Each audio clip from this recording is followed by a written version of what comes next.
नमस्कार, माधुरीज किचनमध्ये तुमचं सगळ्यांचं अगदी मनापासून स्वागत करते.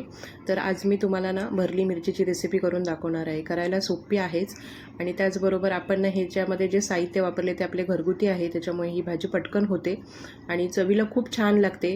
आपण ही भाकरी किंवा चपातीसोबत खाऊ शकतो किंवा साधं आपलं जर वरण भात असेल त्याच्यासोबतसुद्धा ही खूप छान लागते. करायला सोपी आहे आणि यातला जो मसाला आहे ना, तो खूप टेस्टी लागतो आणि ही सुकी भाजी आपण न करून फ्रीजमध्ये ठेवू शकतो. 2 दिवस छान राहते. तर चला आता आपण रेसिपीला सुरुवात करूया. तर आता इथे बघा मी मसाल्याची तयारी करून घेतली.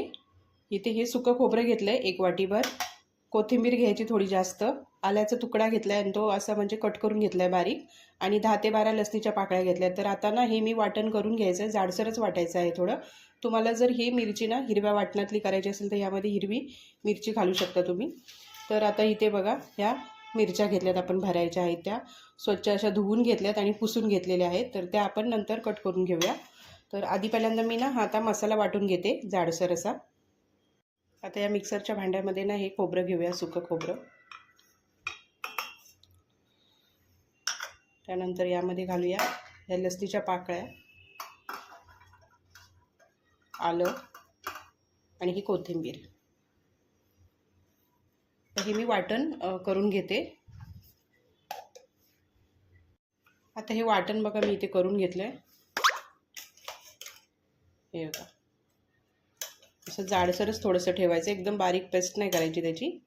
आणि यामध्ये वाटताना पाणी वगैरे नाही घालायचं, सुकंच वाटायचं आहे. तर आता हे बाजूला ठेवूया आणि आपण आता मिरच्या आहेत त्या कट करून घेऊया. तर ह्या मिरच्या आहेत ना, त्या काय करायचं आपल्याला, हा देठ आहे ना थोडा अर्धा काढून टाकायचा. त्यानंतर ही मिरची घेऊन अशी त्याला चीर द्यायचे. चीर फक्त आपल्याला अर्धीच द्यायची आहे, पूर्ण नाही द्यायची. हे बघा एवढीच. त्यानंतर यामध्ये ज्या बिया आहेत ना ते आपल्याला हे काढून टाकायचं आहे आतलं. तर ते आपण ना असं सुरीने कट करून घ्यायचं आणि मग काढायचं ते.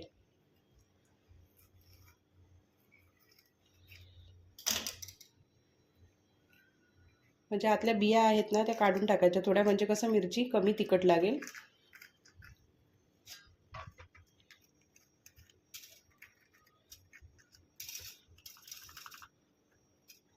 हे बघा अशा प्रकारे.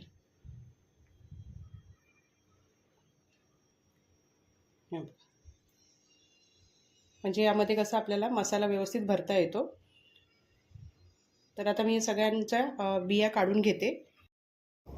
तर आता इथे बघा मी ह्या सगळ्या मिरच्या आहेत त्यातल्या बिया काढून घेतलेल्या आहेत आणि आता आपण याच्यामध्ये मसाला भरूया. तर हे वाटलेलं वाटण आहे ते इथे घेतलं आहे. त्यामध्ये अर्धी वाटी मी दाण्याचं कूट घातलं आहे, पाव चमचा हळद घातलेली आहे, धणे जिरे पावडर अर्धा चमचा घातले आणि गरम मसाला इथे 1.5 चमचा मी घातलेला आहे, इथे बघू शकता. त्यानंतर चवीनुसार मीठ घालायचं आणि आपल्याला तिखट घालायचं आहे. तिखट आता तुम्ही तुमच्या चवीनुसार घाला. तर मी इथे 1.5 चमचा घातलेला आहे आणि ह्या थोड्या मिरच्या हलक्याशा तिखट असतात त्याच्यामुळे तिखट कमी घालायचं थोडंसं. तर आता हे व्यवस्थित हाताने एकजीव करून घ्यायचा, सगळा मसाला ना एकत्र करून घ्यायचा आणि ज्या आपल्या आता मिरच्या आहेत त्यामध्ये हा मसाला पूर्णपणे एकदम असा गच्च भरून घ्यायचा आहे, असं दाबून दाबून एकदम भरून घ्यायचा. हे बघा. आणि हा मसाला ना एकदम सुका वाटला ना की बरोबर एकदम मिरच्या म्हणजे सुक्या होतात. तर आता इथे बघा मी हे सगळ्या मिरच्या भरून घेतलेल्या आहेत. त्या कढईमध्ये तेल गरम केलं इथे 2 चमचे. त्यानंतर तेल व्यवस्थित गरम झालं ना की त्यामध्ये घालायचं पाव चमचा जिरं आणि मोहरी घालायची पाव चमचा. आता ते थोडंसं तडतडलं ना की त्यामध्ये ह्या मिरच्या आहेत मसाला भरून घेतलेल्या त्या घालायच्या आणि हलक्या हाताने आपल्याला त्या तेलावरती छान अशा परतून घ्यायच्या आहेत. हे बघा इथे हलक्या हाताने एकदम परतून घ्यायच्या. आणि ह्याच्यामध्ये आपण कसं सुका मसाला आहे ना त्याच्यामुळे तो बाहेर पण येत नाही आणि आपल्याला यामध्ये पाणी वगैरे घालायचं नाही आहे. थोडंसं हलकंसं पाणी जरासं घालायचं, कारण त्याला म्हणजे कसं वाफ सुटायला पाहिजे म्हणून. हे बघा एवढंच, 1 ते 2 चमचे छोटे एवढं आपल्याला पाणी घालायचं आहे. त्यानंतर झाकण ठेवून ना ह्या मिरच्या आपल्याला शिजवून घ्यायच्या आहेत. पण मध्ये मध्ये आपल्याला काय करायचं आहे, ह्या मिरच्या अशा उलट्या करून घ्यायच्या, नाहीतर कसं आपण पाणी घालत नाही त्याच्यामुळे त्या करपू शकतात खाली, लागतात खाली. म्हणून मग आपण हलक्या हाताने त्या अशा मध्ये मध्ये ना एकदम मिक्स करून घ्यायच्या आणि आपली ही भाजी छान अशी तयार होते. तुम्ही इथे बघू शकता. हे बघा, जास्त वेळ लागत नाही, स्लो गॅसवरतीच शिजवायची. आणि ही आजची रेसिपी ना तुम्हाला कशी वाटली ती नक्की मला कमेंट करून सांगा. व्हिडिओ माझे आवडत असतील तर लाईक करा, शेअर करा.